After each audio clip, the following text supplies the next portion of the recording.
243 विधानसभा और 24 टीम बनाई गई है।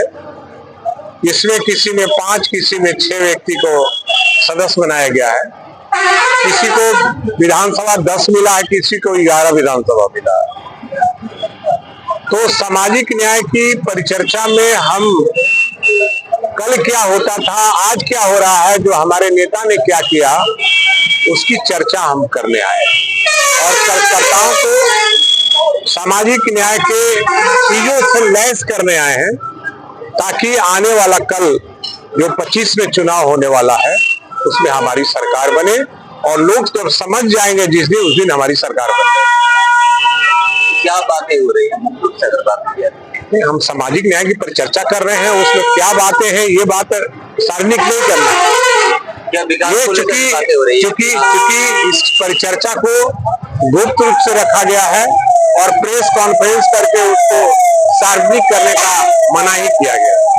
हम परिचर्चा कर रहे हैं और परिचर्चा में अपने कार्यकर्ताओं को सामाजिक न्याय की धारा से लैस कर रहे हैं और आज की जो सरकार की कुरीतियां हैं उसको भी हम लोग शामिल कर रहे हैं।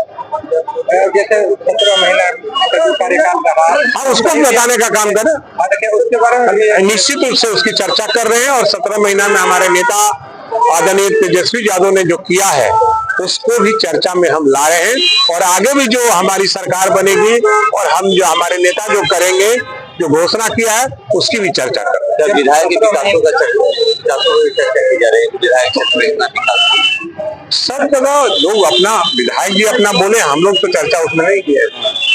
विधायक जी चूंकि यहाँ के विधायक हैं तो अपनी जो किए हैं वो चर्चा कर रहे हैं।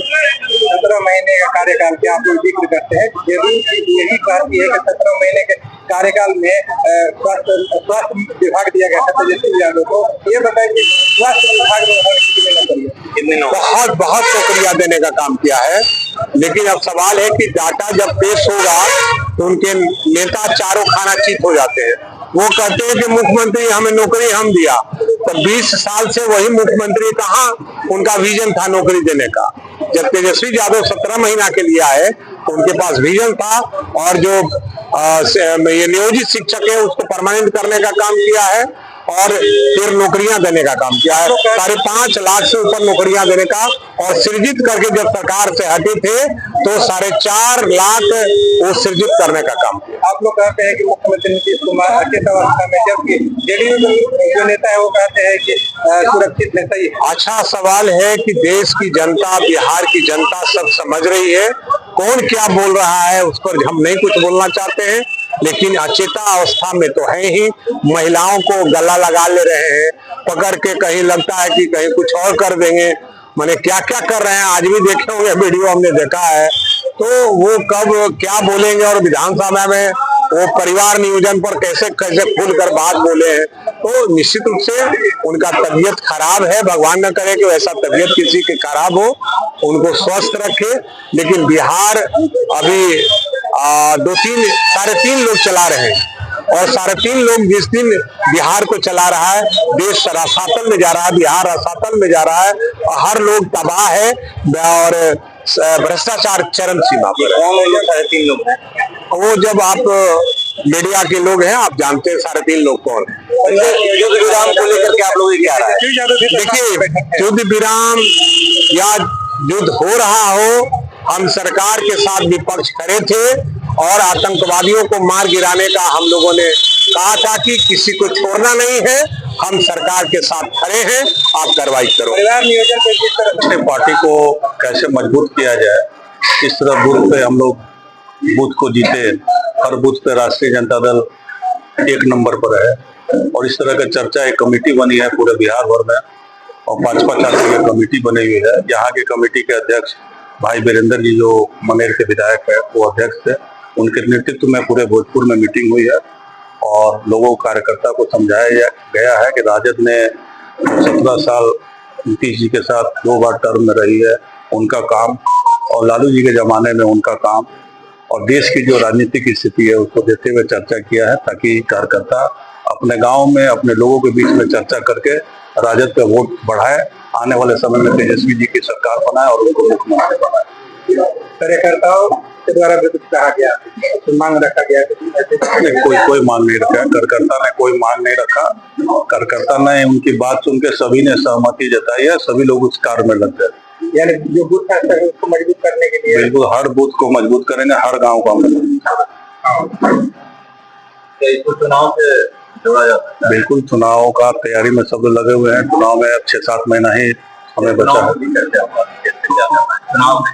चुनाव में लालू जी के कामों का, जो 15 साल उनकी सरकार रही है, किस तरह लोगों को लेके चली, जो भ्रष्टाचार है नीतीश जी के सरकार में, ब्लॉक में जो भ्रष्टाचार है, थाना में भ्रष्टाचार है, अधिकारियों जो भ्रष्टाचार कर रहे हैं, उनको बात रखा गया है कि हम लोग के जमाने का अब जमाने में ये अंतर है। पहले एक साधारण कार्यकर्ता कोई ब्लॉक में, थाना में इज्जत हुआ करता था, वो नहीं मिलता है। स्मार्ट मीटर है, लोगों को महंगाई बढ़ गई है, बिजली का बिल बढ़ना पड़ता है, इस सारा बातों को बताया गया ताकि चर्चा कर सके और वोट को बढ़ाए। तो यहाँ पर बातें हुई कार्यकर्ताओं के बीच बात जी, तो क्या कार्यकर्ताओं से बोला गया कि जाकर के अपने अपने क्षेत्र में अपने बिल्कुल जा के अपने गाँव में लोगों को बताना है और उनके हर बात को काटना है और अपने ज्ञान को बढ़ाना है, अपने कामों को बढ़ाना है, ताकि चर्चा में आप चर्चा कीजिए, क्योंकि लोकतंत्र में एक चर्चा ही है जिसमें हम लोग चर्चा करके अपने बात को रख के लोगों को कन्विंस करके अपने ओर आकर्षित कर सकते हैं। वो चर्चा की गई है और लालू जी के समय में जितने भी पिछड़े दबे कुचले नेता जो आज तैयार हुए अन्य पार्टियों में जाके दिखते हैं, चाहे कांग्रेस हो, चाहे भारतीय जनता पार्टी हो, चाहे नीतीश कुमार जी की पार्टी हो, सभी में लालू जी के ही प्रोडक्ट के अधिकतर लोग दिखते हैं। जो प्रखंड स्तर के जो नेता है, कार्यकर्ता है, उनके कुछ जिम्मेवारियां भी दी गई है? कोई जिम्मेवारी नहीं दी। पार्टी सभी मिलजुल के, सभी कार्यकर्ता मिलजुल के, चुनाव का समय है, पार्टी के अपने कामों को लेके क्षेत्र में, अपने शाहपुर विधानसभा क्षेत्र में जितने काम हुए उस पर चर्चा करने के लिए और वोट बढ़ाने के लिए। जो भी आप लोग जो बैठक हो रही है, मुख्य रूप से 17 महीने का कार्यकाल जो महागठबंधन कर रहा है, उसको लेकर क्या बात करें? क्या ये भी मुद्दा यहाँ पर उठा के जाकर जनता के बीच 17 महीने कैसे काम किया गया है, कैसे रोजगार किया गया? बिल्कुल हम लोगों ने 17 महीना तेजस्वी जी जब सरकार में है, हम लोग के दबाव के चलते ही 6 लाख नौकरियां, सरकारी नौकरी मिली। शिक्षकों का जो डिमांड था कि हम लोग को सरकारी स्थाई जो है मान्यता मिले, तो वो भी हम लोगों ने किया है। फिर स्पोर्ट्स में कितने वर्षों से लोगों को नौकरी नहीं मिली थी स्पोर्ट्स कोटा में, वो तेजस्वी जी के ही सरकार में ये चालू हुई। इन सब बातों को लेते हुए और आगे भविष्य में हम लोग सरकार बनेगी तो वृद्धा पेंशन का हम लोग, विकलांगता पेंशन है उसको हम लोग करेंगे, बिजली बिल सस्ता करेंगे, सिलेंडर का दाम सस्ता करेंगे। इन सब बातों को लेके अपने गांव तक पहुंचाएंगे। जो आपके कार्यकर्ता है वो डोर टू डोर जाके जो बताएंगे महिलाओं को और तमाम लोगों को, या चौपाल लगा कर ये सब बताएं? अब जैसे चौपाल लगाना है, चौपाल लगाए, दुकान पे जो मेला लगता है उसमें अपना बताए, वहाँ बहस करें पिछले 10 सालों में और इस 10 सालों में कामों में कितना अंतर है, वो बहस करें। और देश की क्या हालत है, अभी नरेंद्र मोदी जी ने पाकिस्तान पे जो हमला हुआ, देश के लोग तैयार थे, उनका क्या मीडिया में दुष्प्रचार किया गया, क्या स्थिति रही, इस सब पे चर्चा हो।